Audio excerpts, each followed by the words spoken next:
Good evening. Good evening. I want to thank you for being so humble and nice, considerate to come out here and listen to what I have to say. But what I have to say is mine. It was never mine. It's ours. I never believed that I would find myself in front of an audience having to talk about a subject that we all once knew. A subject that is as old as creation. And if you want to see what I'm talking about, we have to just take a look at the zoo. The zookeeper doesn't feed the gorilla the food of the polar bear. Am I right? So how come we eat the food of everybody?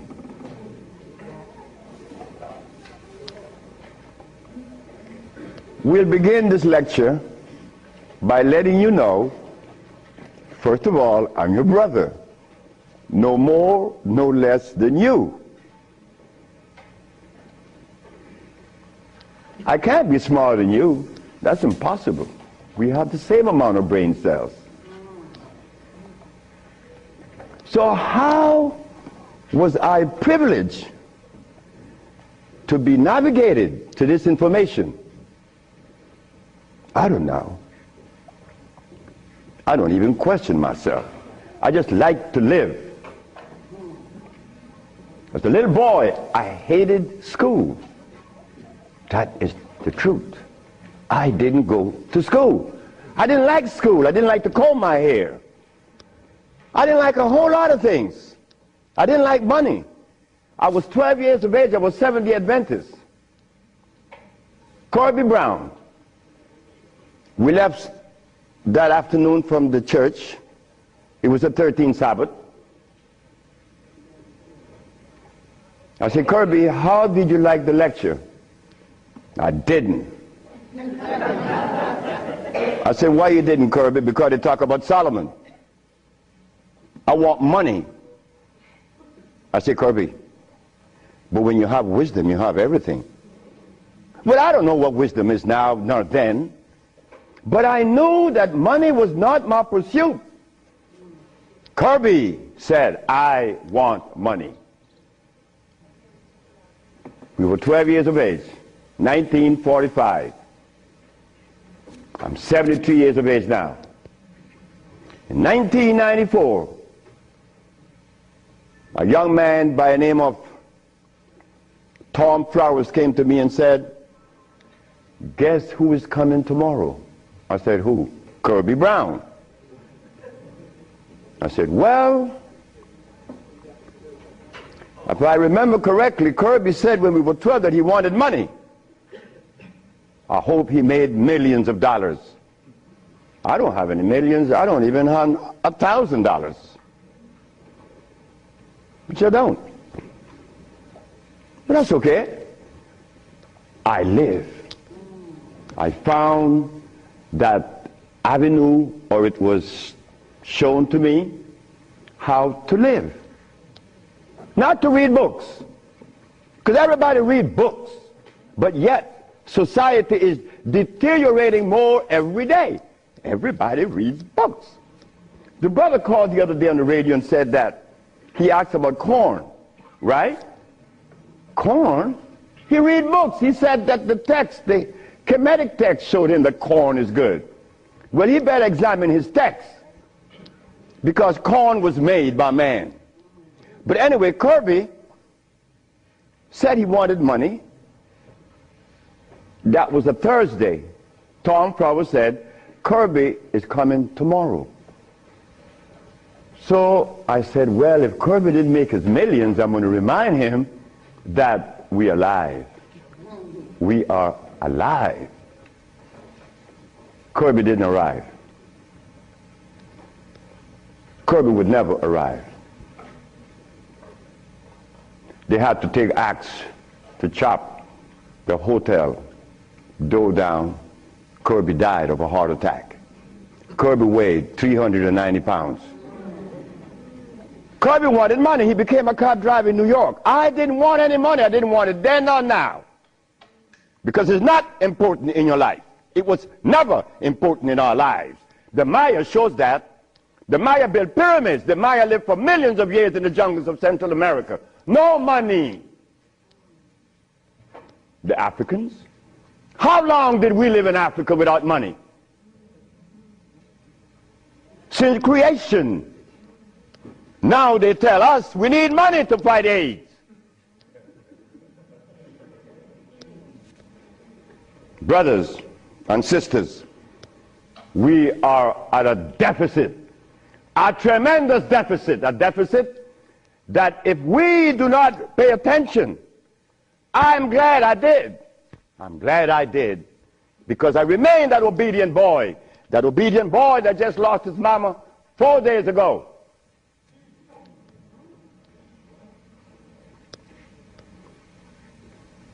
I listen. I listen. But to listen, you can't have a philosophy in your head.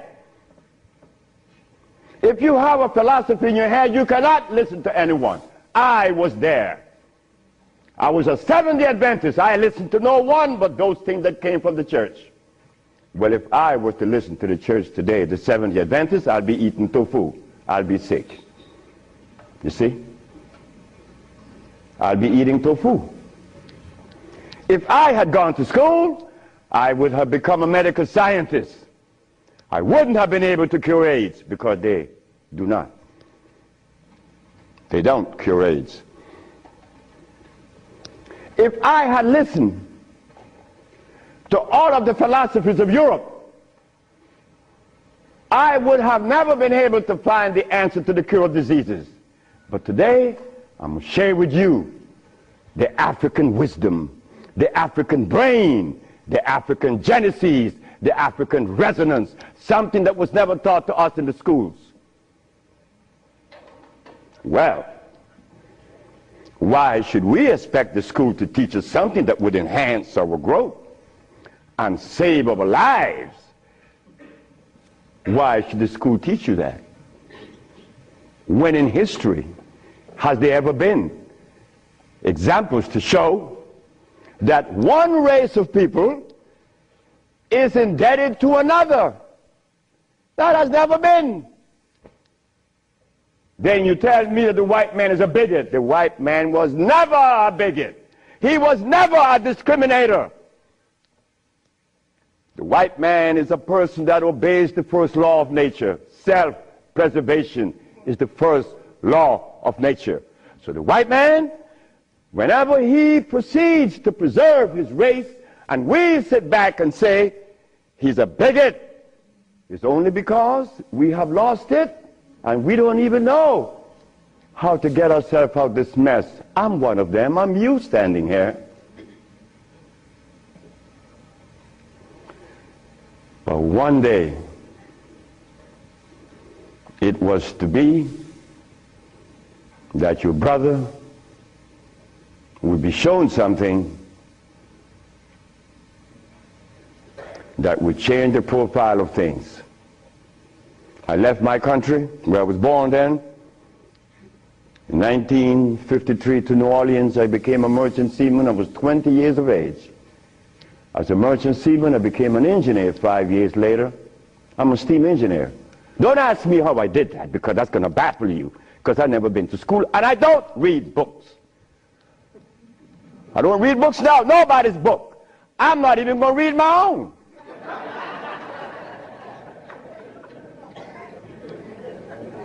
Because all the book readers come to me, asking me, how did you cure AIDS? But that's like asking the gorilla, hey man, how come you keep yourself healthy without a hospital? How come you don't have any medicines? We'll begin. I became a merchant seaman, right quick, to take you through my life. Left Honduras without going to school, became a merchant seaman, became an engineer, worked for the County of Los Angeles as an engineer. While as an engineer, the County of Los Angeles something is to happen. Something is to change my life completely. First, it was a Mexican. The Mexican said to me, "You're dying." I said, "I know." "How do you know?" "Because I fell out going to the bathroom a Sunday afternoon, and I didn't reach the bathroom. I got up off the floor. Something must have happened between there and the bathroom." But I had gone to the neurologist, the endocrinologist, the GER practitioner in Russia, in England, in Germany, in France, United States.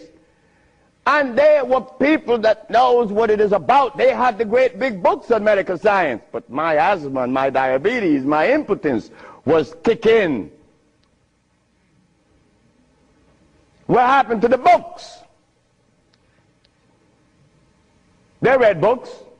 All the physicians that treated this boy read books of all kinds. Nothing happened. I goes to Mexico, and the Mexican have a goat in his house. Every 5 words it was bad, bad. And I'm looking around. The Mexican said, "The goat bothering you?" I said, "No." "You're dying because you are disobedient." Then he brought the Holy Bible. "Honor thy mother and thy father, that thy days may be long upon the land." That's in the Bible, isn't it? But how could we honor our mother and our fathers when we don't even know what they were about? You don't tell that to an elephant, to honor his mother, because when he's born, he follows his mother and watch what his mother eats. Do you and I know what our mothers ate in Africa? We don't know, yet we dialogue.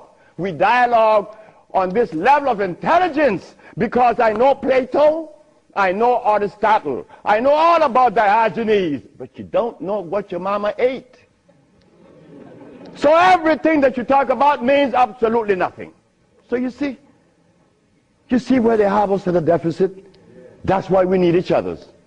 Now, when I became an engineer, the Mexican said, "Stop eating. Don't eat anything." For how long? 3 months. I said, "Are you crazy?" He said, "No, you nuts." You ask me if I'm crazy. You've been eating garbage for 30 years. You've been eating garbage. And I'm going to remove the garbage for 90 days, and you ask me if I'm crazy. What was I eating? Hog maws, chitlin, neck bones, crackling bread, Lawn in New Orleans.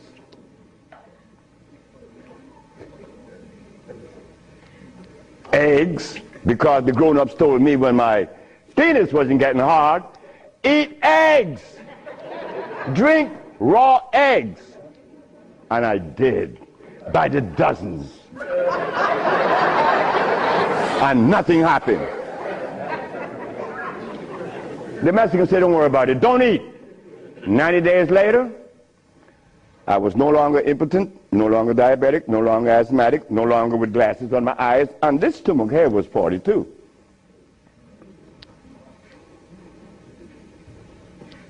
What happened to the science that the physicians were using, medical science? It didn't work, isn't it? But it worked with me. The herbs work with me. This Bible says,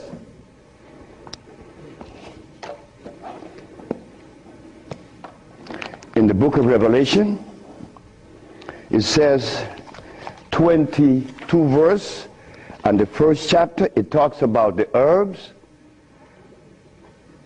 for medicine. Am I right? Well, ladies and gentlemen, what could have happened to us that when my brother, who was a preacher for 30 years, was sick, and instead of going to God's medicine, he went to the physician to get a chemical in his arm. My brother died 21 years ago. I'm not a preacher. I would never be a preacher. I told that to my mother. She wanted me to be the preacher. I said, "No, no, no, no, no, no. That would be the last thing that I would consider." She said, "Why?" I said, "Because I want to live truth. Even if it kills me, I'm going to live truth." And truth is, the Bible says that the herbs are for the healing of the nations. But the preacher, when he gets sick, he go get a chemical. What is the message he's sending to God? Come on, just be fruitful. Let us be truthful today. If never again in our life, let us be that today. Why do we go to see the doctor to give us a chemical when the Bible says the herbs are for the healing? Why do we go?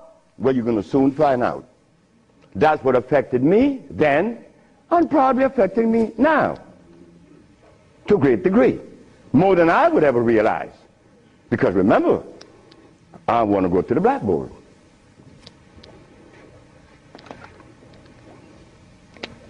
Roughly speaking, Africa. Way overhead, we put America.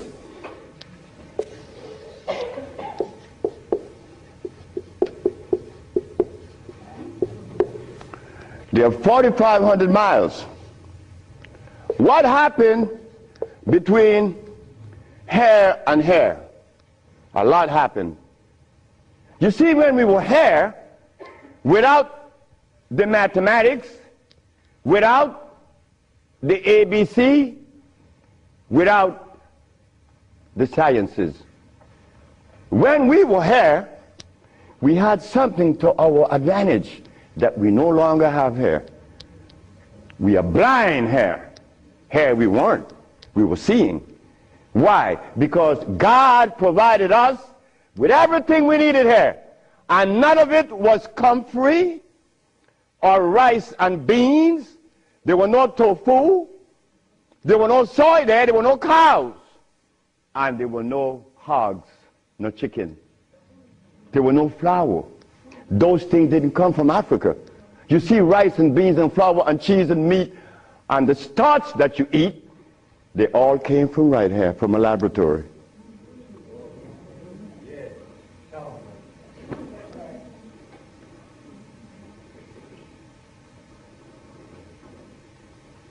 Now, for us to eat, you have to have in your big skull the understanding of biochemistry.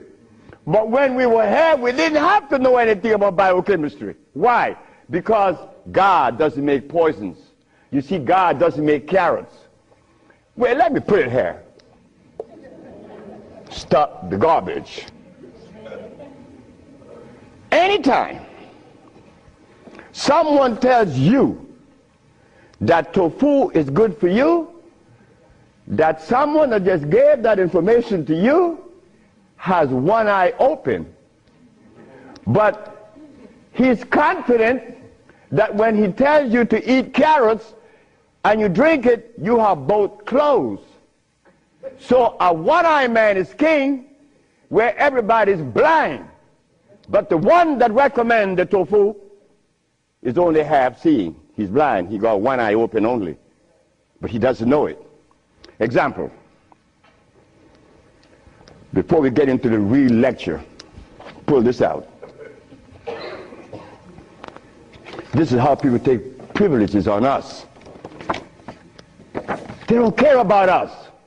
They bring us information that, oh God, that's why the rest of the world laugh at us. Because they know that we have both eyes closed. Here it is. Moringa. Moringa has 23 times the iron in spinach. Spinach has iron? No, because spinach, let me take my time because there's a whole lot of information. I don't want to jog it up. Anything that has a pH of 7 plus is alkali. Anything that has less, 5, 4, 3, 2, 1, is acid.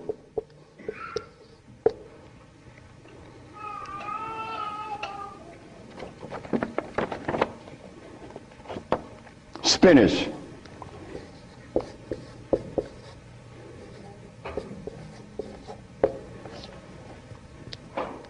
Acid. Why compare moringa with spinach? When spinach has a starch base, it has no iron.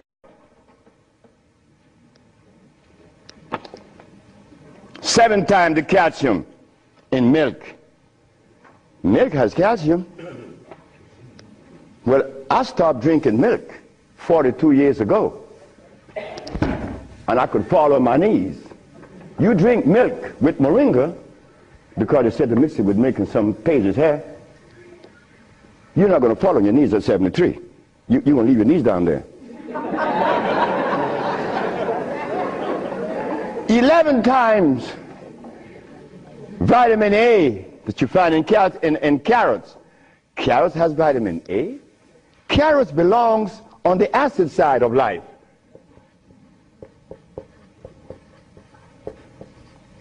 So right there, and they're saying to mix with carrot juice. Why would they do that? Then up here, they talk about the Ayurvedic system of medicine recommends moringa. The Ayurvedic is Indian. The Ayurvedic system of medicine recommends cow milk. The Ayurvedic system of medicine has never cured any disease, nor moringa, nor any other system in the world. You know what this is like? When Steven Seagal tells me to come to his house because he had a headache for 5 years. Well, I knew why the headache was in his head. It was removed in less than 10 minutes. He had the bottle and said, "This bottle is powerful." I said, "Yeah, powerful, huh?" He said, "Yeah, the headache is gone." You know, he's a Dalai Lama, right? He wanted me to go to Kathmandu. Kathmandu? I'm going to go to Kathmandu. To do what? Talk to lamas. Lamas for what? What am I going to talk to lamas for? They couldn't cure your headache that you had for 5 years. The lamas need to come and see me, not me, the lama. But since we were compromised, we left all our food in Africa. You and I don't even know what we ate in Africa. So don't even go there. But we have the opportunity because one of your brothers happened not to go to school and look outside of the paradigm of school and found something altogether different. And what did I find? That anything that God made is on the alkali side. Why? The molecular structure is complete. It was made by nature, not man. Anything that God made has no starch. That's another thing. Anything that nature makes has no starch. Anything that man made has to have starch, because starch is a binder. To titrate two unequal chemicals, you have to use a starch. Starch is not a food. Starch is a chemical. And what have we been eating since they took us away from Africa? Starch and blood.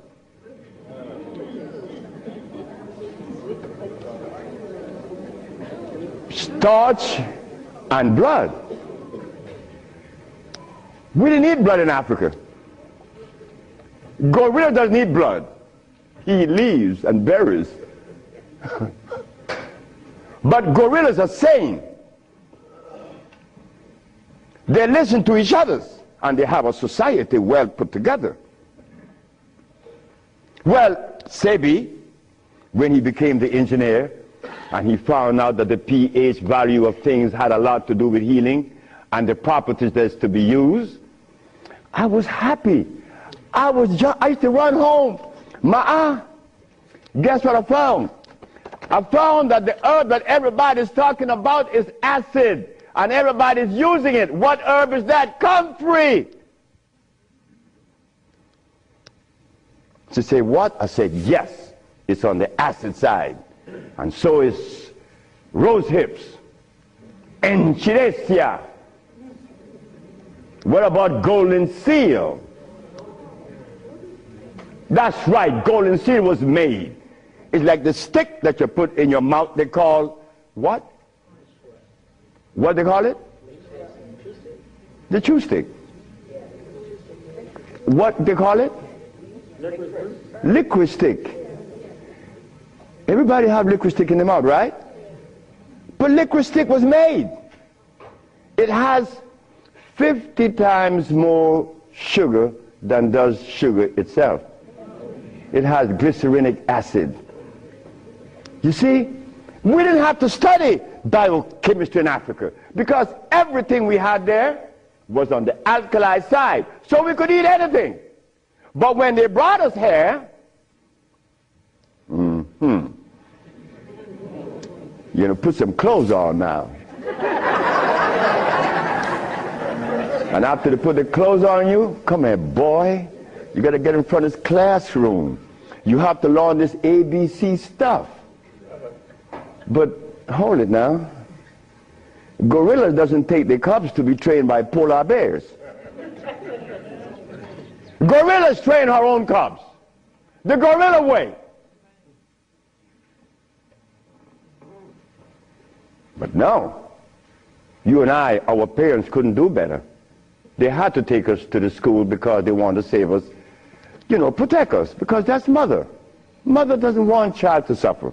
So mother was shown that if child didn't go to school, they'd be illiterate, and the society is made up where you must go to school if you want to buy a Mercedes.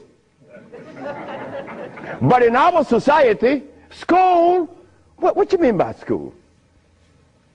We don't have such animal. We build things. And those who've been to school can't even build the pyramids today. Not in Honduras, not to mention the pyramids in Mexico. They're 4 times the size of the pyramids in Egypt. Oh yes. I know Ben joking and didn't talk about that. But that's okay. Because he need help like I need help. We all need help. So the school that we thought was going to be so equitable, so useful, has become a deterrent. Because those that have been to school doesn't cure anything. How did I learn and I didn't go to school? Easy. You know, we baby-aged kids, we don't die. Right? We do it. I'm not wiser than you. I may be more mischievous than you. I know that because I do some mischievousness that you would not believe. But anyway, as an engineer, I went to work one night and I began to test herbs. And I began to see that all the herbs that you guys are using are acid, every single last one of them, except for burdock, yellow dock. They're natural herbs. And the other one, which is the red clover, that's a natural herb. You know, they're alkali. They're very good. So I began by compounding herbs from all over the world. And lo and behold, a blind man was killed named Mr. Fredericks. Then the Japanese, Fred Takashita's wife, was killed of endometriosis. She had a baby. She was never supposed to have a baby. It's a white lady from Utah. My boss brought his daughter and his brother with ulcers. They were killed. The boss came to me one afternoon and said, "So you're going to leave me?" I said, "Yep." He said, "You're going to leave me? On your resume, you said that you didn't go to school. And the only reason why I hired you is that I was curious to find out how could a man have an engineer license, never been to school. I wanted you to fail. But instead, you did something that is extraordinary. Are all black people like you?" I say, "Brett Howell," his name is Brett Howell. "Are all black people like me?" I say, "I'm the dumbest." "Yes, they're all like me and more powerful than me." "Well, how come they're not doing what you're doing? You killed the blind man. You killed my daughter's ulcers. Could they do that?" I said, "They could do it better than you, than me. But why aren't they doing it? Because they're afraid of you. I'm not afraid of God. I'm not afraid of the devil. I'm not afraid of anything, especially you. Because I don't live in fear." So I say, "Brett Howell, the black man of America is afraid of you white people because you guys made him afraid of you. And you should not feel good about that. It's not about me hating white people, loving black or hating black. It's about understanding. Nobody's going to help us but us. Nobody in this world, whether white, black, Chinese, or Arab, could help us it's impossible for them to help us. Why? Because they don't know us. They don't have our genetic predisposition. Look, as a Christian, I used to eat pork. Of course I eat pork, and I love it. But as a Muslim, I eat lamb, which is 10 times worse than pork.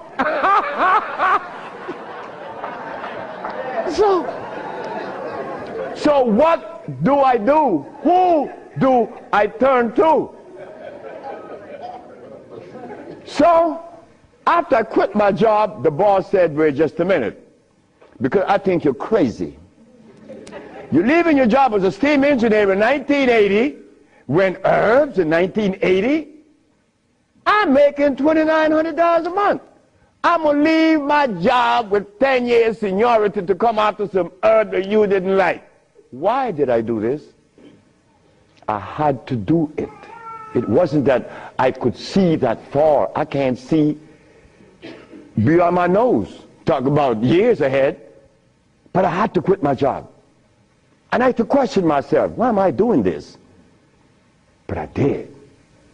And 1980, the boss is looking at TV, 1987, on the 10th day of February, and he see CNN, Alfredo Bowman, a.k.a. Dr. Sebi, is arrested for practicing medicine without a license, selling product approved by the FDA, and claiming to cure AIDS and other diseases, which is a fraudulent claim.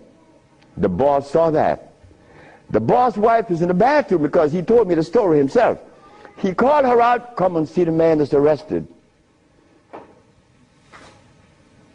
If he says he cure AIDS, I know he cure AIDS, because Bret Howard knew that I would never compromise myself to a lie.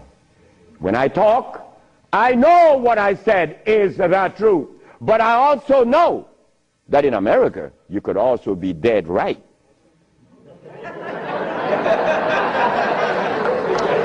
But it doesn't matter.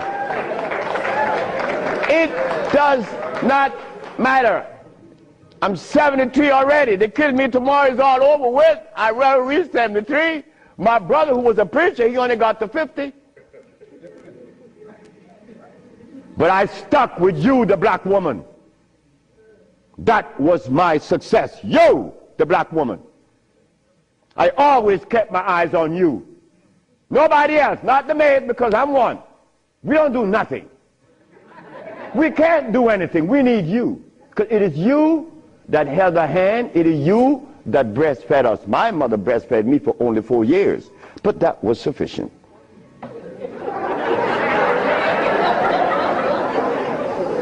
In 1962, two statements was made in a barbershop. 1640 Claiborne Avenue, New Orleans, Louisiana. Timothy Barbershop. Tim Barbershop. Ernest Moriel walked in there when he was a lawyer. And every time Ernest came in the barbershop, we used to jump on Moriel. I mean, we used to kick him around the place. Moriel said, you see you niggas? One day, I'm going to become mayor. And I'm going to remember you, Alfredo. That's me.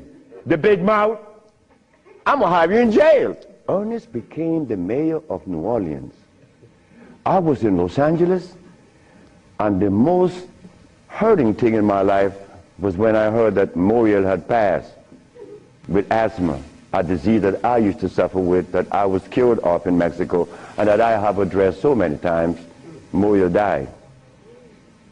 Ernest Moriel.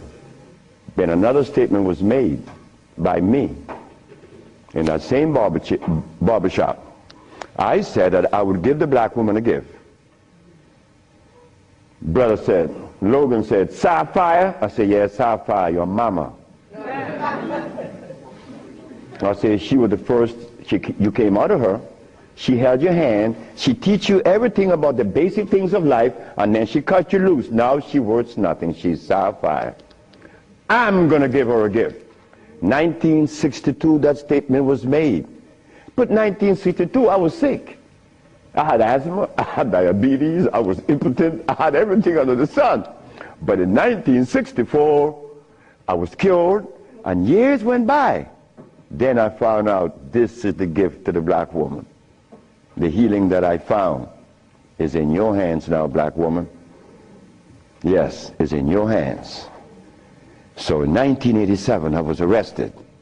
And while I was in jail, I was the happiest man in the world. Because when I was 40 years of age, I was going to work, and I passed by Miss Louise Wright house on my right, and I made a statement: I'm going to help humanity.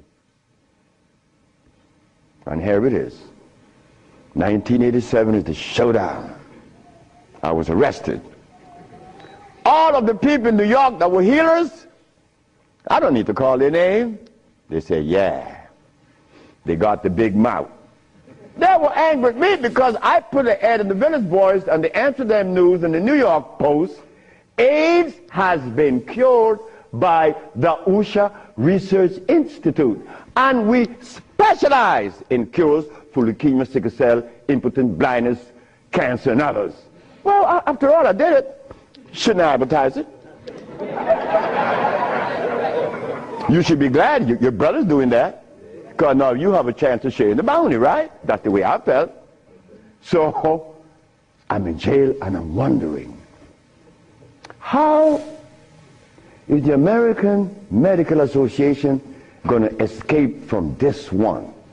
You see, in the past, herbalists, when they talk, shh, gotta be quiet. Gotta talk under the table, because the physician may get you. The FDA gonna get you. But we seem to forget the one basic thing. When they remove us from Africa, did they bring our food with us? Did they? Well, how could the FDA have such kind of power over us now? Come on now, just wake up to it. So I stood in jail thinking, how am I going to do this one?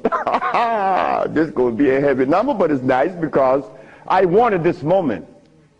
I wasn't going to back down. What you mean, back down? I'm representing some black woman. I never had a father.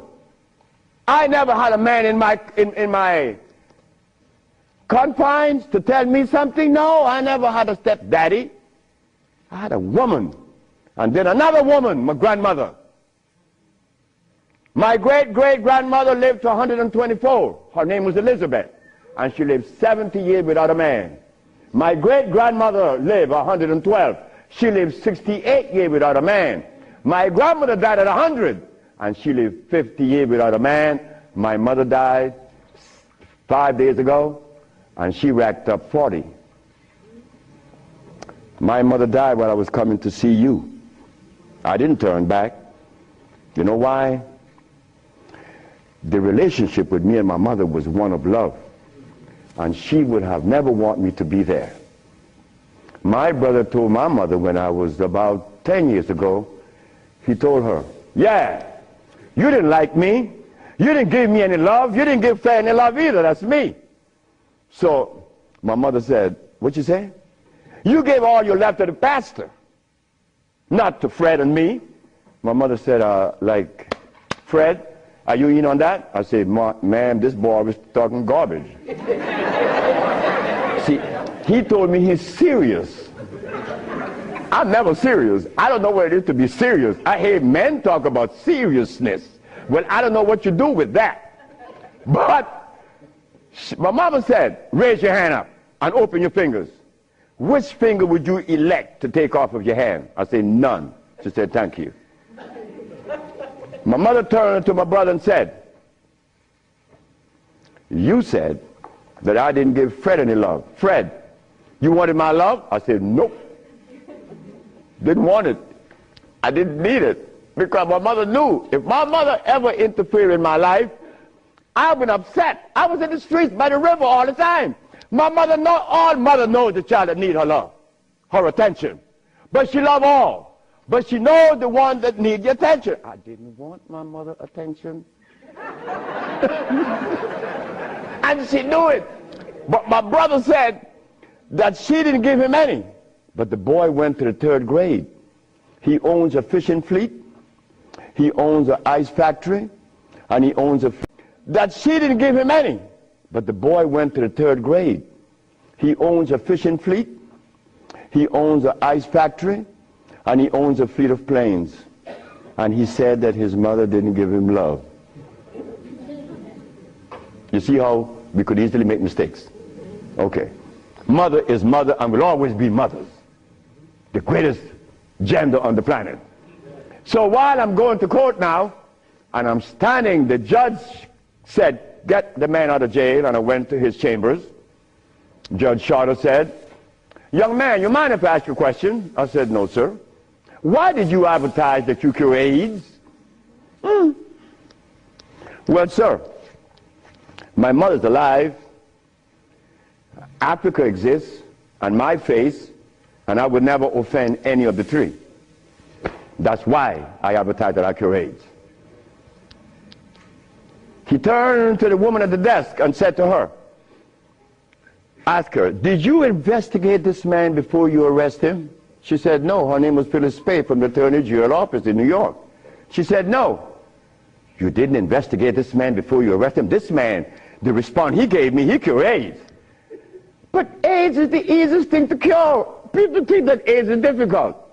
To me, everything is easy, and to you it should be too. And I'm going to show you why it's so easy.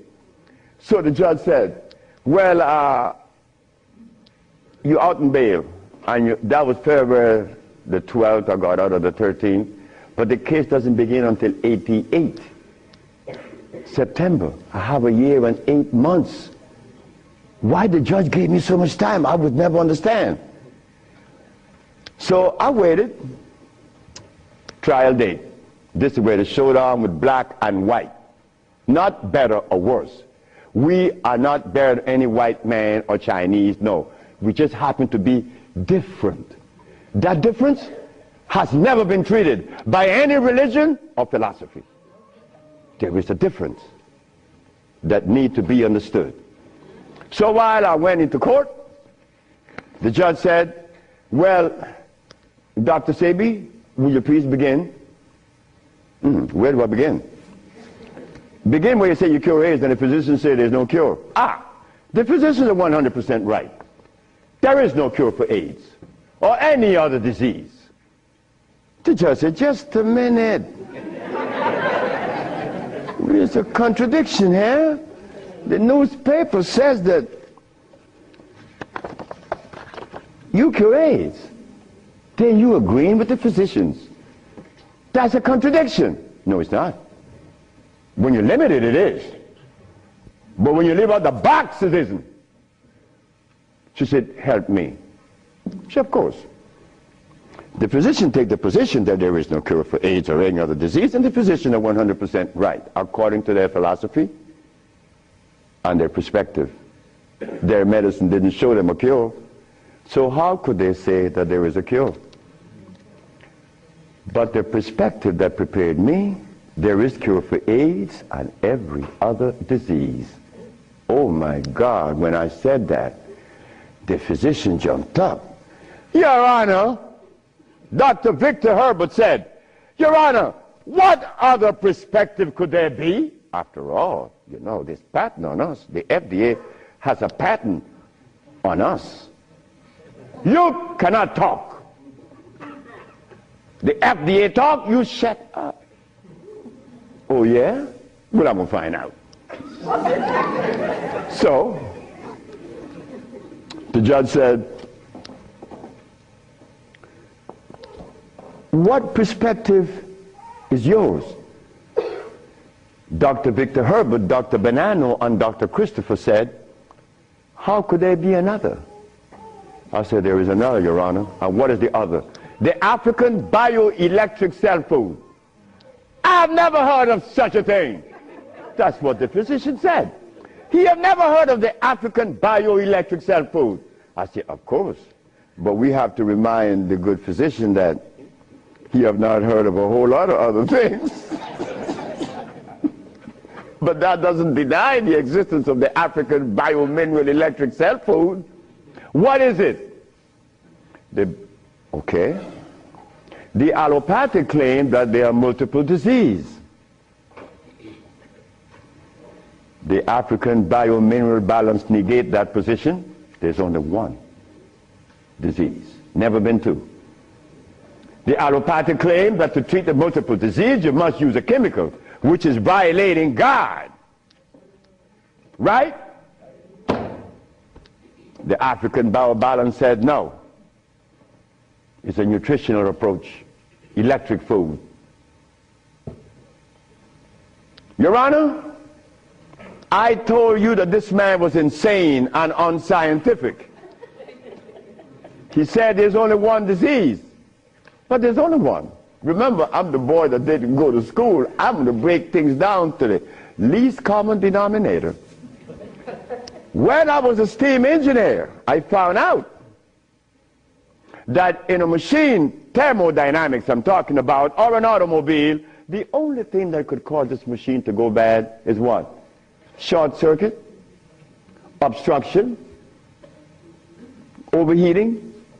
The same thing with the human body. So what did I do? I put compounds together that would cleanse the human body of what? Of mucus. In so doing, AIDS, sickle cell, lupus, herpes, blindness. But it sounds too simple, right? Well, that's not my fault. They have complex things, and then they deal with the complexity. And boy, that's a job. But with us, on our journey from Africa to America, it was easy because the slave master had a ship and brought us over. But getting back to Africa, we get confounded. We can't go back now. We don't know how to go back. We better not even go back. Because when I tried to go back, this is what I did. My first trip with a passport was to Kenya. So I went to Kenya and they said, where your passport? I said, I have no passport. I said, I was taken away 500 years ago. I'm back.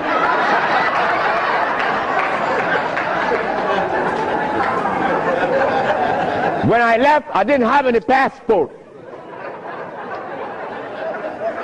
So why are you asking for a passport now? Is a passport African? Put him one side. They put me one side and sent me back out. But you think that was bad? That was a bad way. May I have that? I go to Africa.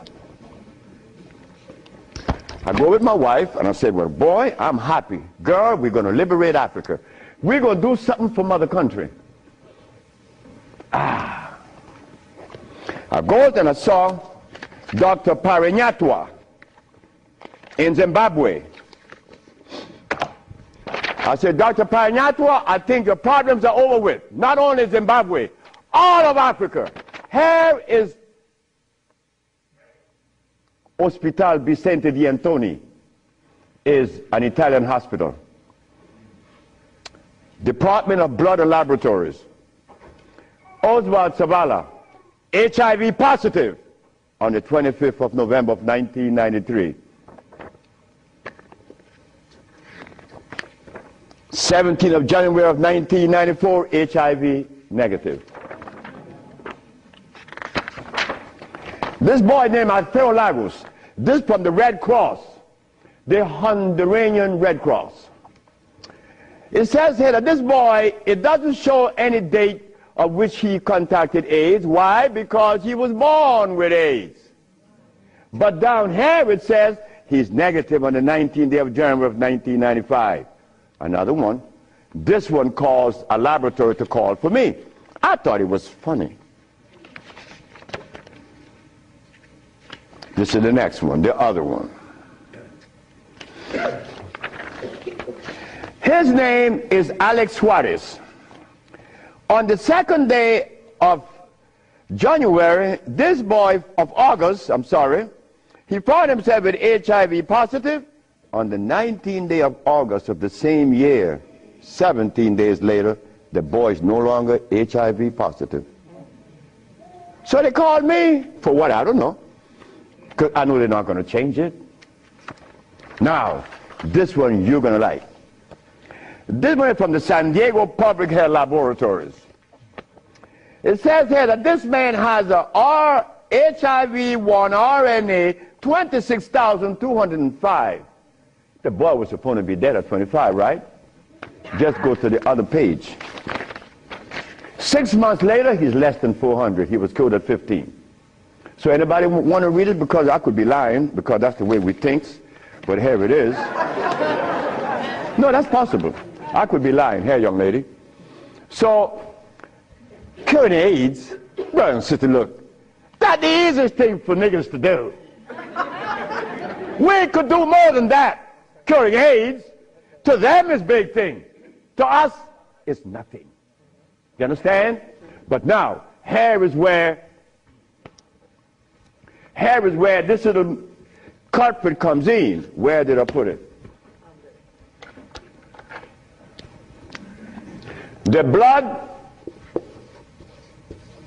Nope, no good. Here it is.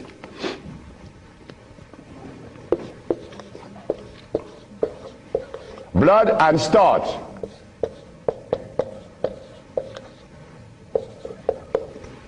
Blood and starch. Blood and starch is going to prevent you from doing what the ants does for each other. Ants, when it's getting ready to rain, you know what they do? All the black ants, they begin to do what? Cut the leaves and take them to their little nests. Ants doesn't eat leaves. They eat the mycelia that grows on the leaves with the temperature. They are farmers, but they provide when it rains. Red ants does the same. But we black people, we can't do that. Because when your brother showed the world that he cured AIDS, why didn't the African countries jump on it? All the African people eat is blood and starch, nothing else. But that is the Africa that you and I dream about. The Africa that we want to save. The Africa that we all love. I found out that there is no president in Africa that is interested in the cure for AIDS. Not one. No, I'm sorry. Only one. I'm not going to name the country because I may jeopardize the country. Because the one thing I learned, that when you begin to talk favorable about a country or individual, they're going to soon get him. That is a fact. So I cannot talk about the country that said to Dr. Sebi, Dr. Sebi, whenever you want to return to Africa and begin this new empire, you have 5,000 acres of land and 6 hot springs. I don't need anything else. Hot springs? 5 hot springs with 5,000 acres of land? We could grow food. We could make the best dress. I said, sir, I am not going to come to your country unless I'm able to grow marijuana. He said, marijuana? He said, wait just a minute. He said, I can't do that. I said, well, the compounds I've been giving your nephew that was autistic, that now is talking, was marijuana. And as for you is concerned, when I came here, you weren't walking. You were dying. Now you're running up the steps in the presidency. Yes, marijuana. That's a God's product. That's not cigarettes. You see what happened? My brother used to smoke cigarettes, but my brother didn't know that the tobacco that he was smoking was artificial. God didn't make that. But marijuana, God did make that. So it must have been a good reason why I was told in school that everything God made is good. Well, I know that. I live that. And I always will smoke it for as long as I live. Why? Because I have that right. I have that right. It's not everybody that uses it, from autism to arthritis, is cured, because everything that God made is good. So as I go to Africa, all happy, I came back with my tail between my legs, because ain't happening. It ain't gonna happen. They're not interested in that. But the one thing I noticed today and yesterday, and you may have heard it, President Clinton and Sanjay Gupta, they found the end of AIDS. How could they find the end of AIDS when they have not found the end of diabetes, the end for sickle cell, the end for any disease? But they're going to tell us that they're going to bypass these lesser diseases and jump on the major one, and they got the cure for it.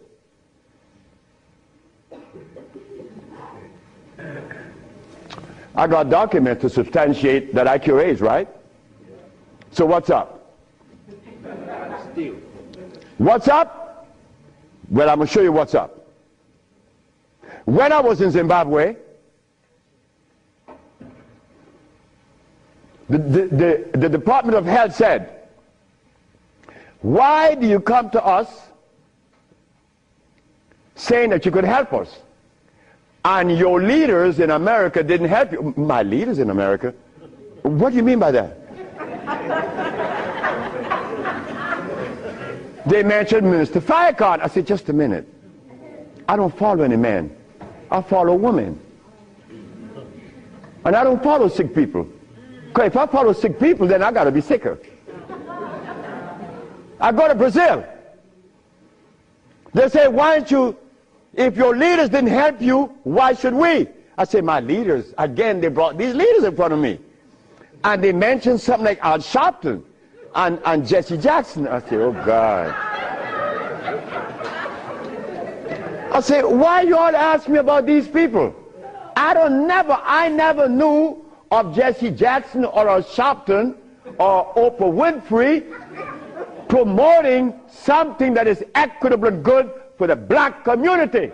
That's never been.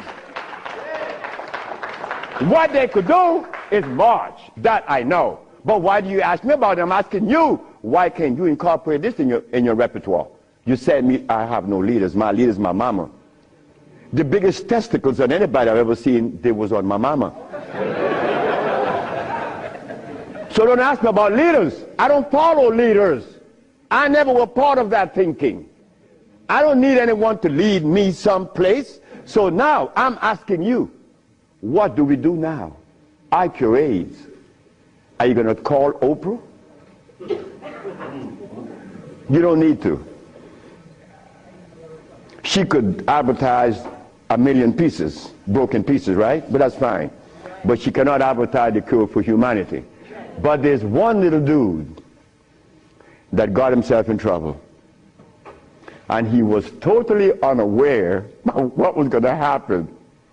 This little dude, I'm home with my wife, enjoying myself, a Sunday afternoon, looking at TV, somebody threw a rock on my window. It's Randy Jackson. What was it you want? My brother want to see you. Your brother?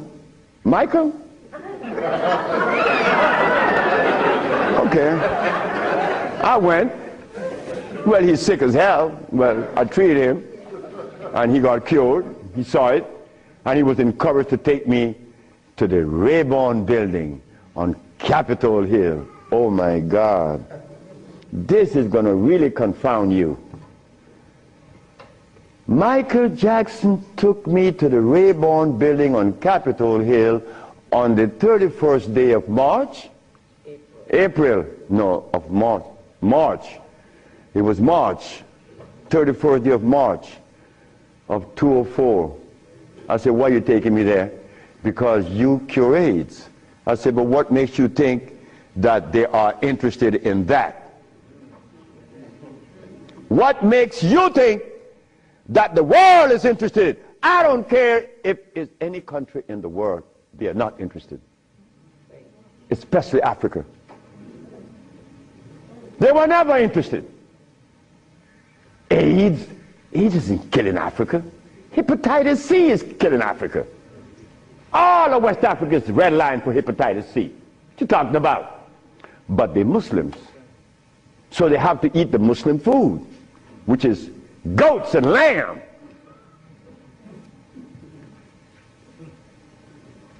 Go tell them that the Arabs play food, which is goats and lamb.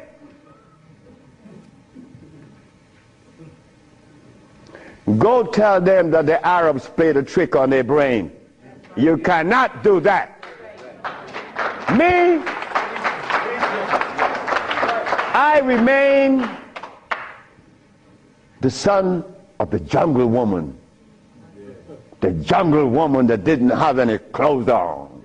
Yeah, I am her son. I stuck with her and she liberated me. You have to hear this. One morning, I woke up and I heard the music that was playing. You know how you turn your radio on and you're sleeping, but the music on the radio would influence you, and you dream that you're seeing the artist that's playing, right? You ever had that happen to you? This morning, I'm listening to John Coltrane. 4 o'clock in the morning on channel 850 on the TV. I'm sleeping, and I'm hearing John Coltrane playing Interstellar Space. But then something was happening while this music was playing. I was looking at a black woman doing this from behind a tree. I woke up, and I didn't know how to interpret that dream. But then I was leaving that morning for Los Angeles. As I got to the airport, the governor was there. The governor said, "That's him. That's the man that cured Alcida of leukemia. That's the man I'm talking about." The governor had a lot of people around him. So I went. I was leaving for Los Angeles. He was leaving for the capital. He didn't know that we were going to meet that morning. So they was talking to me and asking me questions. Finally, 2 men that were standing away from me, they were white men from the United States. They came up to me and said, "Well, we have heard of your miracle cures." I said, "Sir, I don't even know what a miracle is, especially perform one. I just happen to cure leukemia. That's not a miracle. To you it may be, because your school of thought have you to believe that curing these diseases is one great big feat. No, it's simple common sense. I'm an African. Now this is where the naked women are going to come out. They said to me, "We have heard of your miracle cures, but have you been saved?" You see? Right there, I consider that an imposition. Why do you take the liberty to believe that I'm one of those that have accepted your philosophy that I have to be saved? I say, from what? The man politely answered and said, "From your sins, of course." I said, "Wait just a minute." I said, "You know, man, while you guys were standing over there, I said," and I looked at you both, and I said, "Two very intelligent young men. But now I have to question that." He said, "Why?" I said, "Well, because the color of my skin should have prevented you from asking me that question, have I been saved?" He said, "What does the color of your skin have to do with anything?" I say, "It has to do with everything. I am the son of a woman that was taken away from the forest of Africa. To begin with, she didn't have any clothes on. But she didn't have any alcohol. And she didn't have any prostitution. And she didn't have any supermarkets. And she didn't have a hospital. And she didn't need anything that God didn't make. And she didn't have any money. So all these things constitute sin. So my mother in the jungles was sinless. How did I become sinful?" You cut it out. You stop that. We have to begin to change our diet, because this diet here of blood and starch is all we eat. That is all we eat. And then with this diet of blood and starch, which confounds their hormonal structure, we have the nerve to tell each other's brother, you were wrong. I'm wrong. I mean, where did you get that from? I'm wrong. You've been eating blood and starch, and you're going to tell me I'm wrong. No. We got to stop it. Because the blood and starch is why I couldn't penetrate Africa. So, you forgot, right? I'm in the Rayborn building. Who is present? Sheila Jackson Lee from Texas, right? John Conyers, Illinois. Or Detroit? Jesse Jackson Jr. from the House of Appropriation. Our most beloved President Bush. No, we have to give him credit. And no African government ever given me the privilege to practice herbology. Bush did. Bush appropriated $5 billion to fight AIDS in Africa, right? And the African government didn't appropriate one dime. They didn't want their brother to do it for free. So Bush stands out way above there. Bush gave $5 billion, and Jesse Jackson Jr. is there. So when I go to the podium and I say, fellas, y'all don't have to look for the cure of AIDS anymore. Here it is. Jesse Jackson Jr. did this.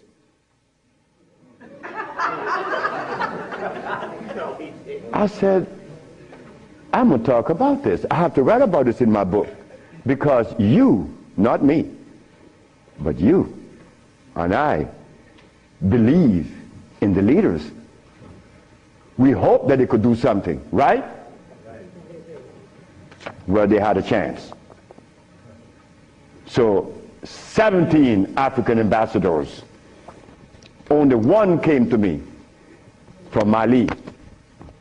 The only man came to me and said, Dr. Sebi, I have to respect your position, and I appreciate your position. You have proven that you cure AIDS, and I would like for you to go to Mali.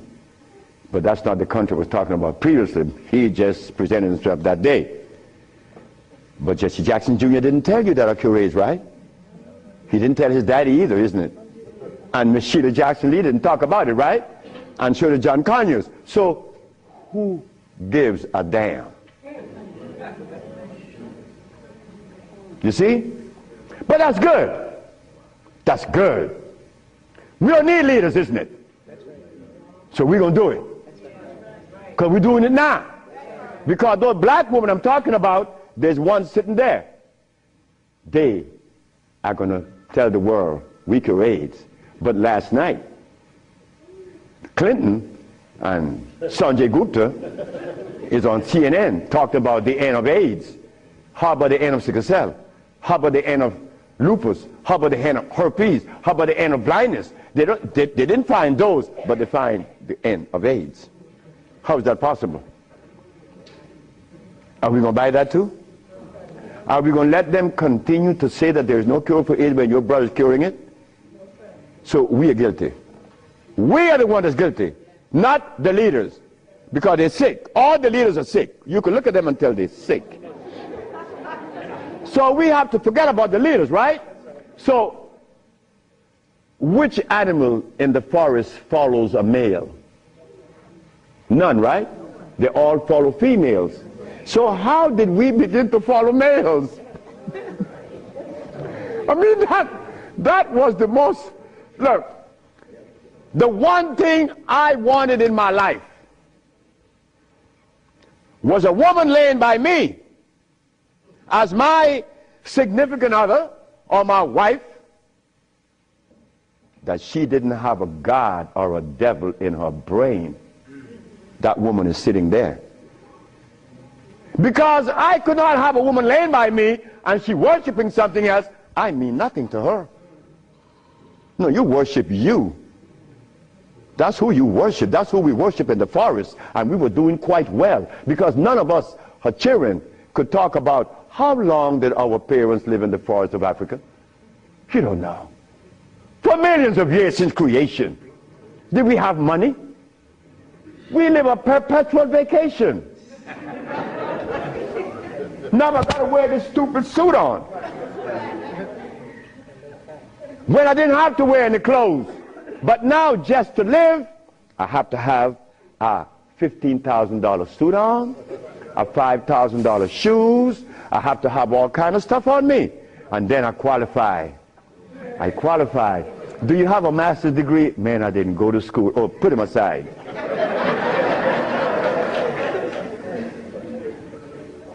So in essence, there's no one on this planet that is interested in the cure for any disease.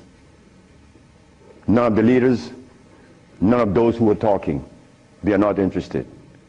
It was simple. It was understanding that is alkalinity that cures, not acidity. And any healer that comes to you with these things, like adding carrots, like moringa, it says here, one of the things that I are careful with, it says here, if you add carrot juice with it, it's going to help you. But just a minute, carrot was made by some dude in Holland. It's very acid. So this moringa knows that you have both eyes closed, so I could sell you anything. We don't want that anymore. We don't want to tell stories anymore. We don't want to protect the stories anymore. But you see what happened? When you have been healing or call yourself a healer for 20 or 30 years using comfrey and rose hips and recommending tofu, and someone come on the set and says that you may not be quite right, man, you get off there. You begin to get crazy. You begin to go crazy on that person because you have invested 30 years and people know you, and now you can't turn back and say, I was wrong. Well, I was wrong. And it was one little lady, 94 years of age, named Mrs. Holloman.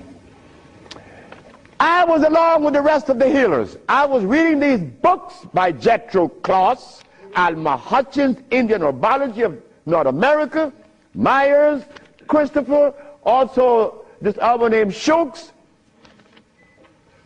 And they all have calcium in it, so I had to believe that, right? And I went to Mrs. Holloman. I said, Mrs. Holloman, you got to drink carrot juice. She said, sit down, boy. I think you're crazy. I think you're out of your mind. I'm 94 years of age. I don't wear glasses. I don't need you to come and tell me to drink carrot juice because I know that carrot is a poison. I was in Rattan, the island of Rattan, and a woman was listening to me talk, and she asked me, what is the best breakfast in the morning? I said, I don't know. She said, a glass of hot water. I know she was right. The sister was right. So in essence, all of the hoopla about AIDS, but just noise. We've been curing AIDS since 1984. Why didn't you know about it? The media didn't let you hear it, right?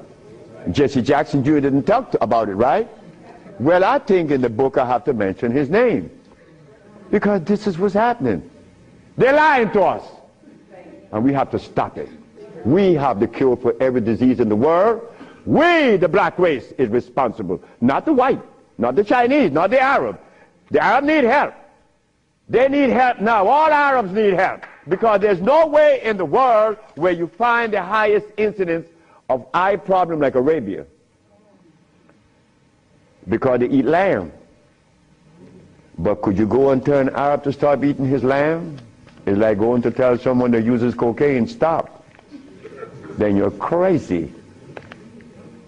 Like going to Africa and tell a Maasai, hey Maasai, You only live 47 years, man, and you're going to die because you're eating raw blood and starch. He's going to chop your head off. And he should. Then we go to Guinea, and my wife came to me running. She said, the young man in there with his wife, he's 19. And she's complaining he's impotent. At 19, she said, yes. My wife came with it. What happened? We asked the boy, what does he eat? He eats cassava. Cassava.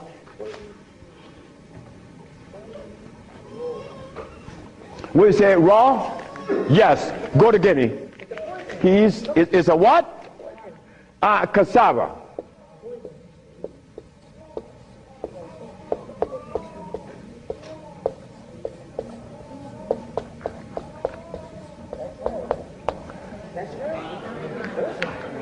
I want you to go to any African country and tell them, no, just ask them, please, why do you eat cassava? Oh, this is African.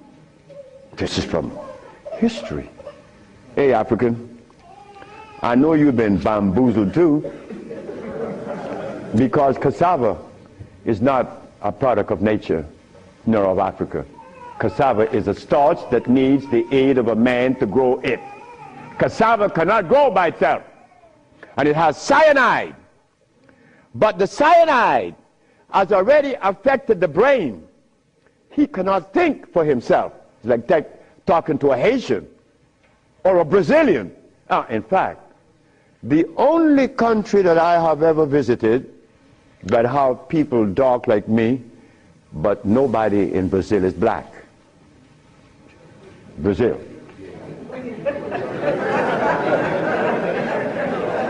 If you go and research the census of Brazil, you will never find a black person in Brazil. Everybody is white. That is how much they have offended us, that we hate the very image that God made. Something is wrong. Something got to be wrong. Me,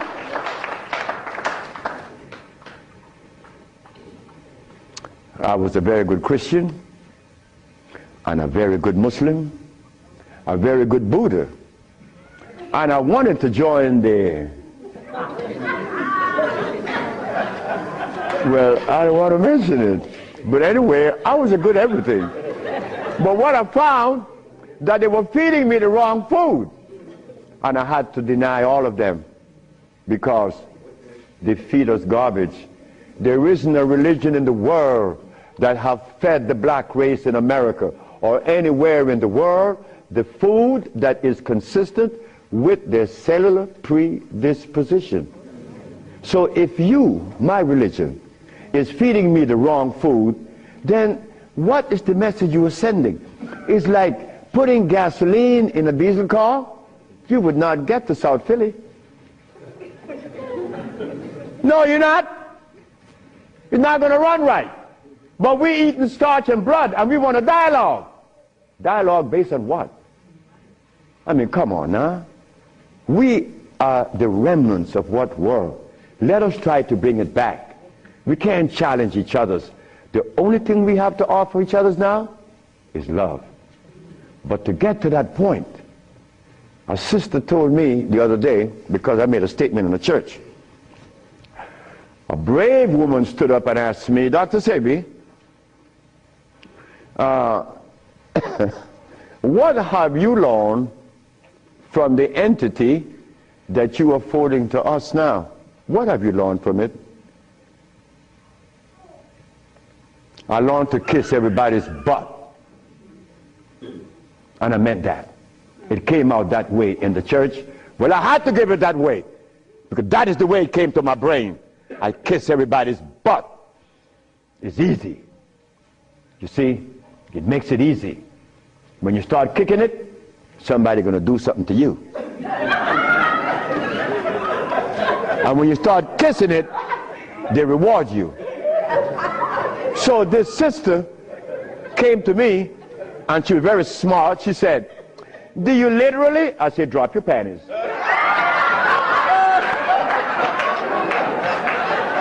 Well, I came out of a woman's vagina, I could kiss her rear end. That's easy, isn't it? Is it easy?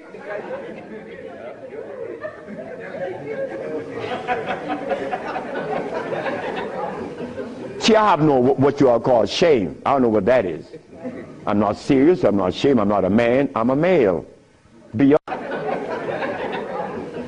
See, I have no what you all call shame. I don't know what that is. I'm not serious, I'm not ashamed, I'm not a man, I'm a male. Beyond that, I don't know. You guys are men, I'm a male, I stay there. It's easy. So brothers and sisters, look, the deal is this. We have the cure for AIDS. Now you're going to get a chance to ask questions. So ladies and gentlemen, I want you to ask whatever question comes to your brain. Feel free to ask. I mean, please, don't you hesitate. Don't you feel that you have to restrict yourself. I know Brother Adis is here. He may ask a few.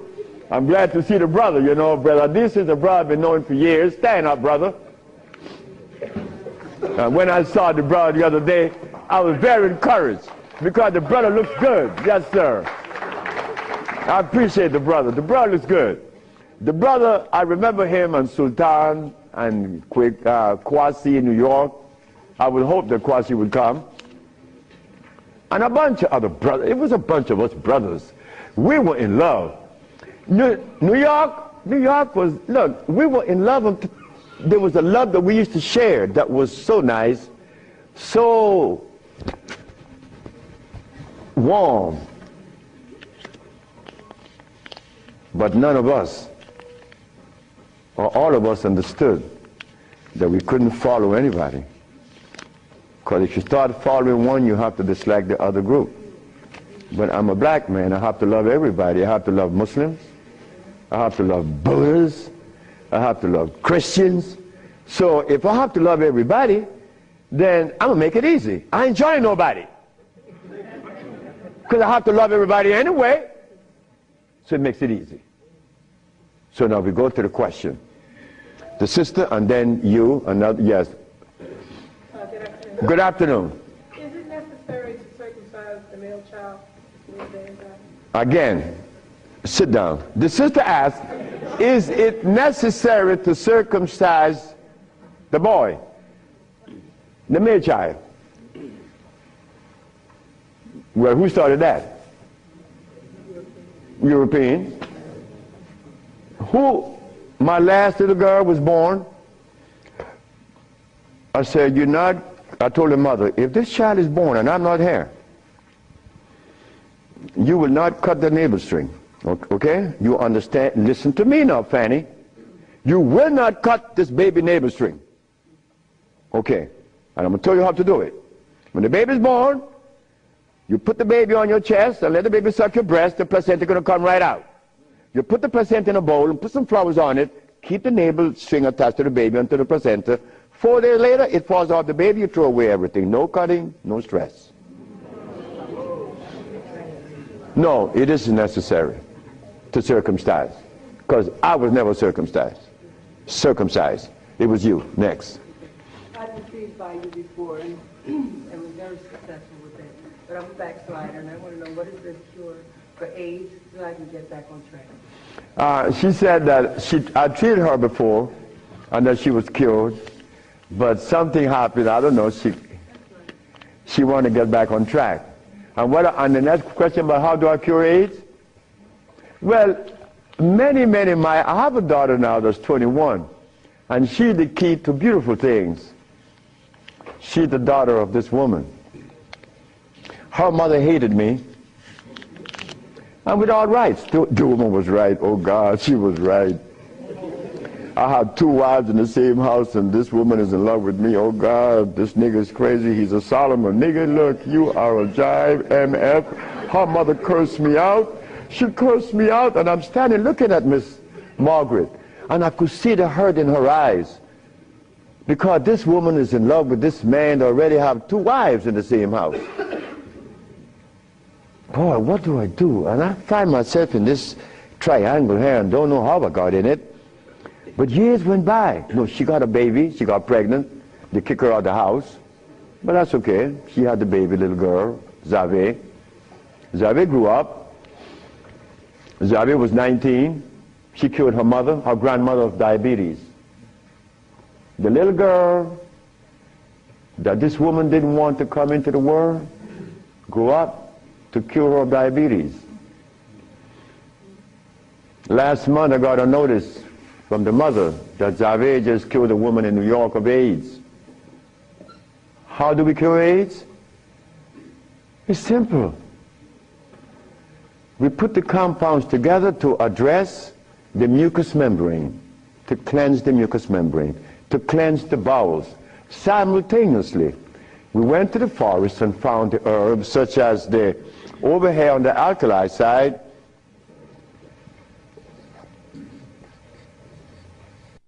sarsaparilla is an herb that has the highest concentrate of iron.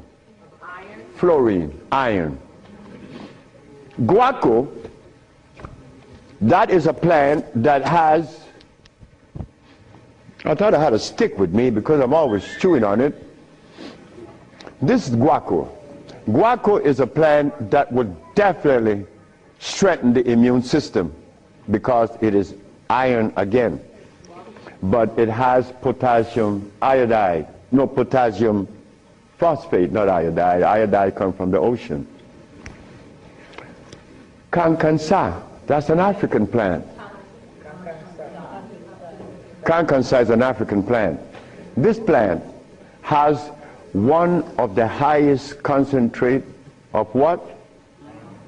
Potassium phosphate. Those are just few of the plants. We use about 40 some odd plants to cleanse the body, strengthen the immune system, and electrify the system, because you want to electrify the body. That's how simple we cure AIDS. We cure AIDS. We don't treat AIDS.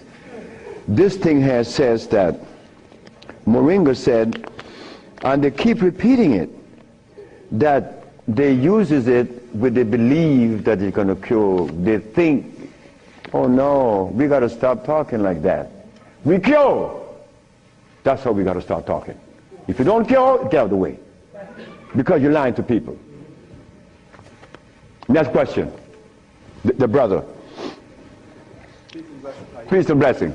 I'm really enjoying your lecture, and my question is, when you see a client, what's your thought process?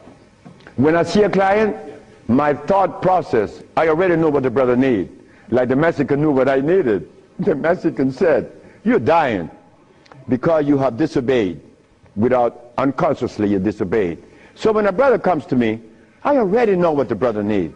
I don't need to go into a whole bunch of scientific jargons and intimidating the brother by putting light in his eyes, iridology. I don't do that. I don't do anything. I just give you what I know you need. People come to me for compound from Japan.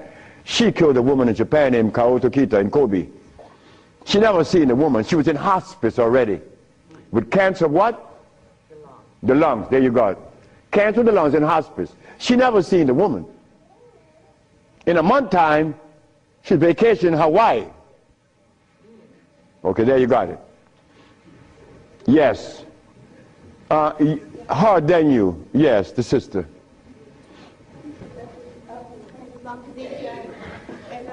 I have a sister who she was diagnosed with Alzheimer's, and she's been in my care for 2 years. I do have her on a fresh food diet, all organic foods, all raw foods, and I'm seeing a big improvement. But I feel as though she needs some other things. And what else can I do to help her? Alzheimer's. She has Alzheimer's, yes, sir. Okay, Alzheimer's. That's a brain problem, right? Remember what I said? There's only one disease? Okay. When you have mucus in the nasal passage, it is sinusitis. When you have mucus in the bronchial tubes, it's bronchitis. When you have mucus in the lungs, it's pneumonia. But now you have mucus where? For you to have Alzheimer's, where is the mucus? So we have to remove the mucus from out of the system, especially the brain, but then we have to feed the brain. That's where biochemistry comes into play. the brain. Like if the sister was suffering with rickets, that's bones, right? So we have to address calcium. If she had leukemia, it would be blood, that's iron. But now she has Alzheimer's. She has mucus in the brain, which prevents the brain from receiving what? Oxygen. Now, what is the brain composed of? Copper and carbon. That is what produces electricity. Copper and carbon. It's simple. Copper and carbon produces electricity. You go to an electrical plant, and all you're going to see is a big wheel turning, and it's copper. But against the wheel are these carbon brushes, and the friction of the carbon and the copper produces the resonance they call electricity. Electricity is not fire, it is vibration. But when you short circuit it, it's become fire. So yes, we do have, but she must go to Honduras. What is her age approximately? What? She's 66 years old. Oh, she's young. She's young. She's very young. She could go to Honduras, and it would be fast. Why Honduras? Like sister went to Honduras with her husband, Linda, Richie, and her husband. She will see the improvement in days. Like the woman went down with a goiter. Like the brother went down there with his stiff leg, and in 3 days he was running up the hill. And he could not believe it. Like, this is where a name comes to mind. And I want you all to remember this, because this is a woman that we all love and we all respect. A brother was taken to Honduras, to the village. You see, the thermal waters in the village has a pH of 8.9. One of the highest attainable pH in waters is found in Honduras and in Africa. Thermal waters, that is. The little boy named Shelby, he has AIDS. He has Kaposi sarcoma. All the black spots on his body. The boy went to the thermal bath 1 day, 2 days, 3 days, 4 days. The boy came out of the bathroom screaming. The black spots were gone. His mother and my wife Ma'a were very close friends. Ma'a told Malakia, take Shelby to Honduras. On the 4th day, he's doing good. How long is Shelby going to stay there? 1 month. I said, 1 month, he's cured. On the 4th day, the sore disappeared, right? On the 10th day, he tell his mama, I want my passport. She said, for what? I want to go back to Los Angeles. Dr. Sebi says that you have to stay here a month. He said, bitch, did you hear me? That is what we, mothers and fathers, get from our children today because of those hamburgers. It wasn't Shelby's fault. It wasn't that child's fault. That child went back to Los Angeles and began to use crack and died about 2 months later. But Malakia is telling the sister that you all know very well about the incident. Present was Oprah Winfrey, and she said, she was telling the story to her aunt, which is Maya Angelou. Well, I'm nobody. I'm nobody anywhere in the world. I just happen to cure AIDS, but that means absolutely nothing. My son told me I messed up. I should have been a boxer in cracking people's jaws. I get millions of dollars. But the crack jaw come to you and they pay you pennies. So you are nobody, daddy. In this world of today, curing AIDS or any disease means absolutely nothing. I am not a famous person. I'm insignificant. So Miss Oprah Winfrey said, well, if he's that good, how come I haven't heard of him? Well,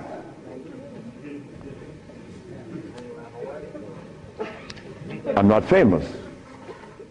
Oprah Oprah. It's white. Oh.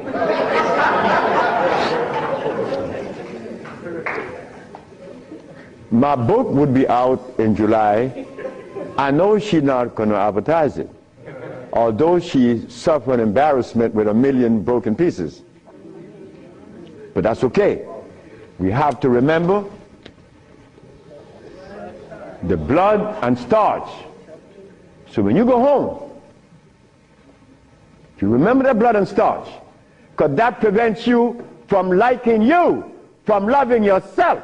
Because I was there. I was there. Did I want to blow my brains out once? Yes, I did. Well, why was that? I was stressed. I was eating blood and starch. But when the Mexican came and said I was wrong, I listened. And here I am, 42 years later. Do you see the benefits of this? A Mexican came to rescue me, to rescue you. So we cannot. But wait, the other part of it is Africa. There isn't an African country that I could go and practice herbology. But why did Bush, who all of us think, or most of us think the man is bad, how come I could practice herbology in the United States? You got power over him. That's why. I don't have any power. No, I don't. Because I don't even know what power is. I just know what's mine. That's all. I know what's mine and what's yours, what's ours. So what's ours, when the Supreme Court said, the FDA said, you are not supposed to sell these products. Exhibit A. The FDA said, what? That I'm not supposed to sell my products? Well, maybe the FDA knows the food that is consistent with the African cellular predisposition. Because when they removed us from Africa, they didn't bring food with us. Maybe the FDA knows about these foods. Could you tell us, please, Mr. FDA? But when the FDA talks, we get scared. Scared of what? They're not God. You understand me?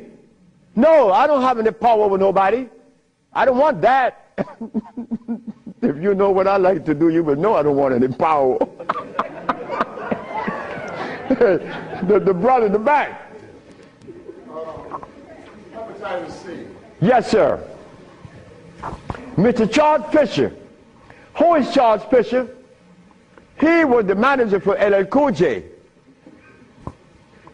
That was my second case of hepatitis C. Yes. What is hepatitis C? The liver has been stressed. Right. Beyond. Hepatitis C is nothing. Maria Elena from San Pedro had cancer of the liver. Her mother and her aunt bought the black dress to bury her. The doctor sent her home to die.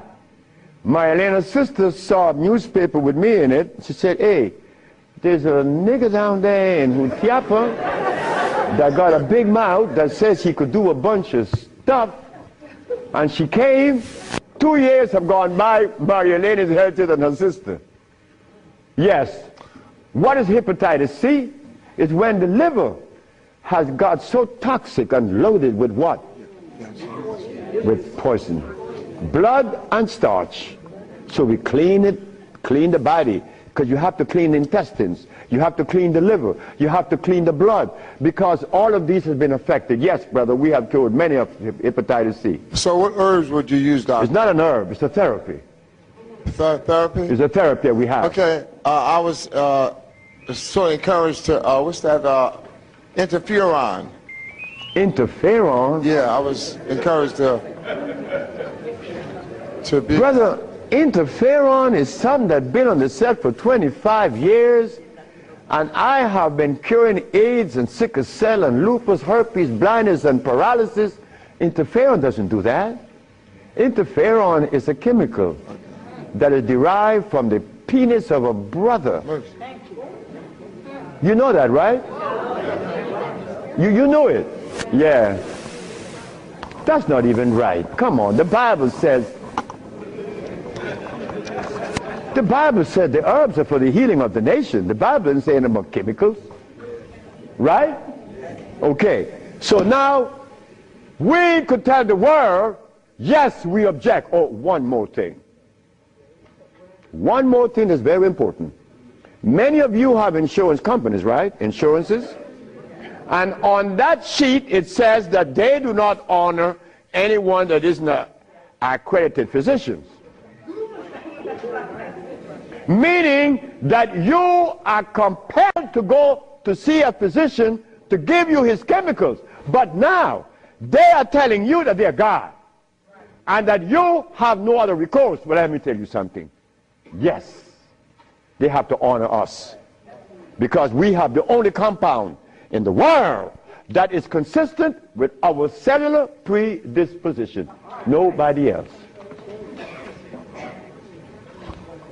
Can you give us some foods that are alkaline? Food that are alkaline. We could begin with mushrooms. We could begin with mushrooms, quinoa, quinoa,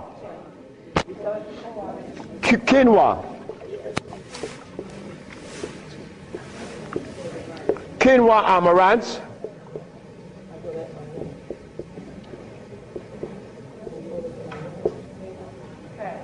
mushrooms,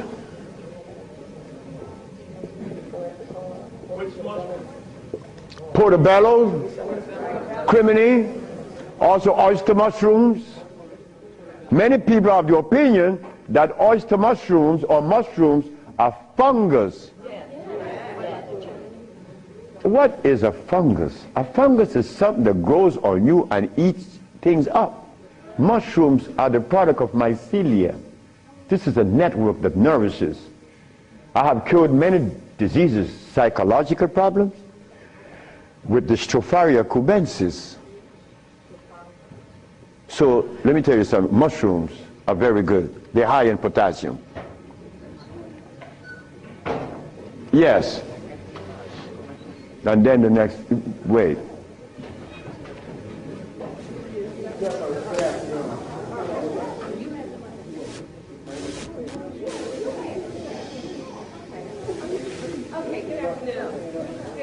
Good afternoon, ma'am. I know the blood and the starches, two of the things you said that we should get rid of. I'm working really hard. I've gotten rid of the blood. I'm having a hard time with the starch. I just needed an idea of some things too. To substitute. Yeah, substitute. Well, and one more question, water. I do the distilled, but I hear a lot about, you know, drink spring, drink distilled, which I do the distilled a lot. Okay. About the starches, you could eat quinoa or amaranth. And also spelt. You could buy the spelt pasta. Spelt. You could buy spelt. I eat a lot of spelt. And you know something? I learned something lately, like I'm learning something every day. Because I don't know everything. I don't want to know everything. And it's impossible for me to know everything. But I learned this. That when you combine spelt flour, quinoa, and amaranth together, just the pure powder, the flour, and you want to bake something, if you just add the almond milk and the sea salt and the other ingredients, such as you could add a little bit of what? Agave is good. That's very good. But now, if you want this flour to rise up and be fluffy, who said sea moss? You did. You cook the sea moss to a jelly. And you take about 2 tablespoons and you put that cooked sea moss in the batter along with the almond milk and the rest of the ingredient, and that stuff becomes fluffy. I said, this is a natural yeast. And someone hit me to that, which was Gary, right? Gary Ricketts worked with me for many years, and he still works with me. And he put that together. He made a waffle. Oh my God! I used to go to Gary's house in the morning just to eat his waffle. But his waffle was sweet because he used to put the maple syrup in it in the batter, and then he make the waffle. You didn't have to put any maple syrup on it after that. It was delicious. And in the morning, okay, just let me go quick through all. Peace, Dr. Sebi. I wanted to know if you accepted practicums, internships. What's that? Internships, like practicums, to come and learn. Well, I came from Honduras, You come from Honduras? No, I want to practice. I want to know if I could have an internship. Oh, if you want to... I know you say black woman is key. So Oh, as a student? Yes. Well, that is what we're working on now, because the woman took over the whole thing, my daughters and the woman that associated with them. And they would like many more sisters to join in, because I'm out of here. I want to go sit down by the river and smoke my dope. So can I get your information? What's that? Can I get your information? So wait, the sisters, give her your number, because she's the one that's in charge of that, and I'm quite sure that she's going to consider you. Okay. Wait, the brother is deciding. Hi. Thank you for coming. Yes. My name is Justine, and what I want to know is, how do you get rid of fear? How to get rid of fear? Yes, fear. Ha ha! There ain't a nigga in the world as scared as me. And you want me to tell you how to get rid of fear. But you know something about fear? Fear.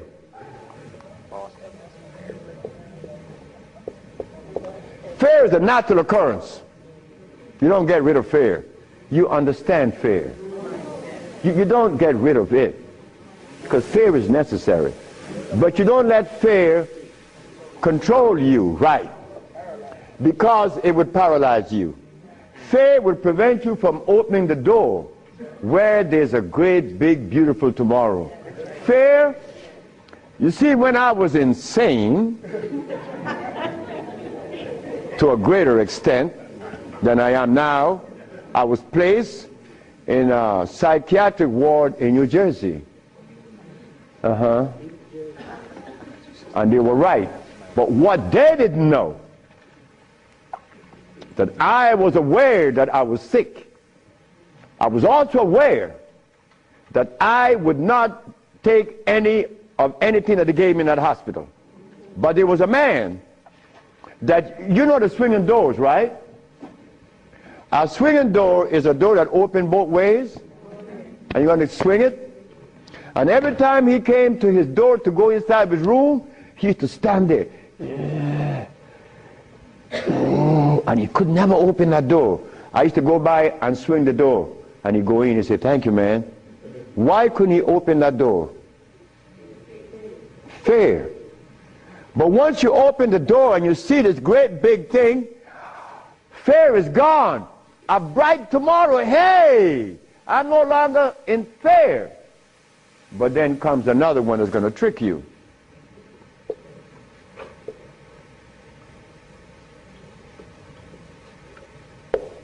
What that surety? Is E? All right. Surety. Surety make you do this. Yeah, I'm bad now, but there could be a quicksand there, and you're gone. So you learn that when you conquer fear, then you walk, but you test carefully. And if you conquer surety, then you go into the other one.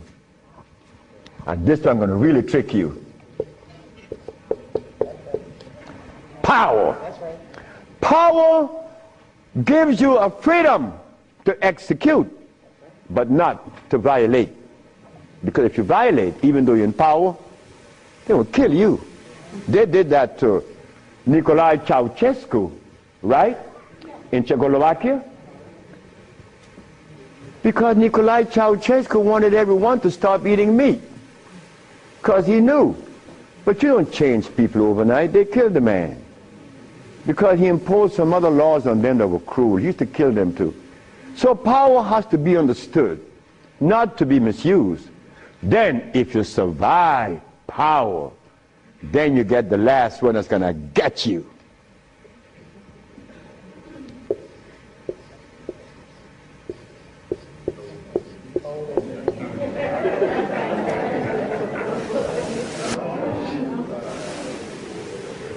So you see, it's all about peace. I'm happy that I'm 73 years of age and that I'm happy, but I have to thank the Mexican. But when I go around my brother 73, are you all right? I say, Marcel, that's the only one alive now. My age. I say, you asking me if I'm all right? No, man, I'm not all right. He's coughing. He got these back pains and stuff. And I say, you could do better than that, because you're only 72. I'm a year older than him. But he can't see beyond where he's at. And I shouldn't expect for him to make such a leap, because I didn't do it that way either. Because even after the Mexican had stopped me from eating the stuff, I went back cheating with some chicken. And one day I went by Brother Bill's Tennis, the Golden Bird. You all know the Golden Bird in LA, right? You remember that? And I bought some Golden Bird chicken. I ran home, and I look out the window. Nobody's coming. and take it outside and spray the house, because they had these 4 black women. They were nosy. These black women were nosy. They always go up. What you have? You open the refrigerator, looking all around. They must have seen something in me. But these 4 black women were the one that stopped me from lying. Stop eating that chicken, the last thing. But here I am. And I'm happy to say that here I am. Because I want all my brothers to say, here I am, at 80 or 90. Because the man that healed me was 94, and he had 2 wives in Mexico. He was healthy, wore no glasses, and he was always laughing. He said, look, before you leave, remember this. Never you socialize with people that are serious. Serious people are sick. Because there's no reason to be serious. Because I cure AIDS and diabetes, I've proven that. And I'm not serious. I'm your brother. I want to play with you. I play with my wife all the time. I don't have no time to this other stuff. If this other stuff comes in, then something is wrong. Next question. Hi, Dr. Sebi. My question is, as a woman, how do you cure high blood pressure and rapid hair loss? High blood pressure and what? Rapid hair loss. Rapid hair loss? Hair. Or hair? Hair loss. High blood pressure. High blood pressure is easy. Just stop eating. Where we have the product to remove the pressure immediately. People go down to Honduras, and in less than 3 days, the pressure's down. The man just came from Caymans. That's right, Caymans. Grand Caymans. He came down with high blood pressure, diabetes, and impotent. A young brother, 52. 3 days later, man, my pressure is down. Dr. Sebi, my pressure is down. See, yes, I know that. What's the problem there? Why are you so amazed? 5 days later, my sugar is gone. I don't have no more sugar. And then, on the 10th day, he come with his girlfriend telling me. I like to see that. Because I was impotent. And these old folks in Honduras was telling me to drink eggs and wine and meat, cheese, butter. And the Mexicans say, you're crazy. Stop eating, and you can get all the sex you want. Stop eating, and it happened. So brothers, if you're in trouble, stop eating. And there's a product outside, they call it Viento. Brother, I don't care how much in deficit you are, you will be out in less than 24 hours. I know. I have to be abreast with that because my wife is 20 years younger than me.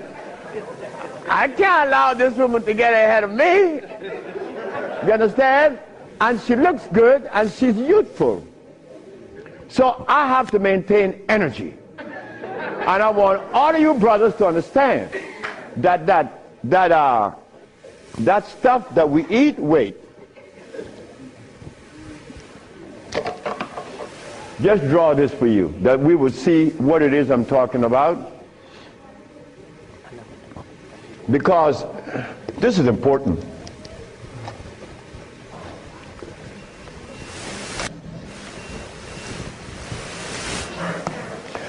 I recorded a man from the age of 15. I saw his life because I was a curious boy. Remember, I'm the boy that didn't go to school. So I was looking at things that the schoolboy wasn't looking at or seeing. This man named Brindley, he was in his 20s. I was 21, he was 25, 4 years older than me. And he was the dude, a woman's man. But when I was in my 40s and I went back to Honduras, Brindley was 46, I was 41. And Brindley was like, yeah, man. Yeah. Yeah. His wife gone. She's a seamstress. She's gone a long time. But when he was young, he had every woman in the world. I said, Brindley, what happened? Man, you know, I'm old now. I said, hey, nigga, you're 46. I'm 41. There again, what is old? What is old? Old is when you get to my age. 73, nigga, you old. Sure, I'm old. If I had a big belly on me, and I wore these glasses, and I was hooked up to a machine, and no woman want an old sick man beside her. So brothers, look, stop eating blood. Because when you get to my age, you want to be healthy. You want to be playing with her, right? Sure you do. Why not? She's your companion. You want to play and laugh with this woman. Brindley couldn't. Why? You see, this stuff right here.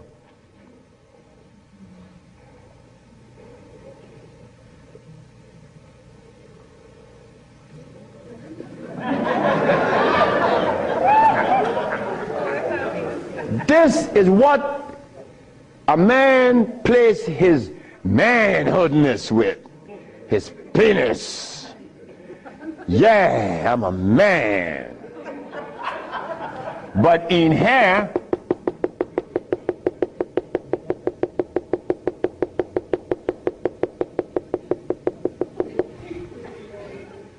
to keep this penis erected, these little orifices, they call veins and the rest, has to be opened for the blood to flow, or else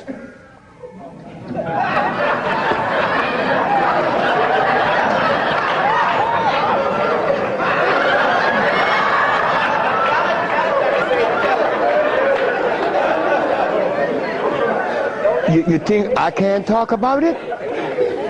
I was 30 years of age. That was happening to me. And the last person that saw that was a woman named Audrey Williams. She said, what's wrong with you? I said, I don't know. She said, you're sick. You better see a doctor because you're too young. You're 30 years of age. And I did. And it happened. But I had to stop eating. On the 1st, 2nd, 3rd, 4th, 5th, 6th, 7th day, I was happy. On the 8th, 9th, 10th, 11th, 12th, 13th, 14th, I was going and holding on to the bathroom. Everything was spinning around. Why? Because all of the mucus that was leaving my brain, my eyes was very foggy. I couldn't see. I was already wearing glasses, but now it's worse. But on the 17th, 18th, 19th, on the 17th day I woke up, I was looking at the ceiling, and I remember feeling so calm. A feeling that I had not experienced in many, many, many years. I was calm. On the 27th day, I didn't hear the wheezing in my chest from the asthma. My diabetes, I couldn't find glucose in my sugar. But on the 57th day of fasting, of not eating anything, I had an erection. Why? Why? Aha! They drain out. It drained out because I was taking these herbs and drinking water. Taking these herbs and juice and drinking water. And the body got a chance to do what? cleanse itself. You see, it's easy to bring back that happiness that we could love, that we could share,